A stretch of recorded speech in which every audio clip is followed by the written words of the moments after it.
ఐదేళ్లలోపు పిల్లలందరికీ తప్పనిసరిగా పోలియో చుక్కలు వేయించాలని జిల్లా వైద్యారోగ్య శాఖ అధికారి భాస్కర్రావు పిలుపునిచ్చారు.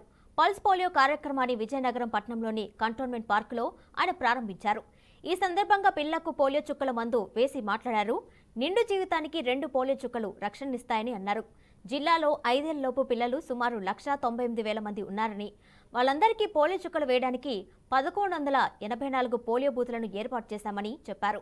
బస్టాండ్లు, రైల్వే స్టేషన్ల వద్ద కూడా పోలియో బూతులు ఏర్పాటు చేసినట్లు తెలిపారు. మొబైల్ టీంలను కూడా ఏర్పాటు చేశామన్నారు.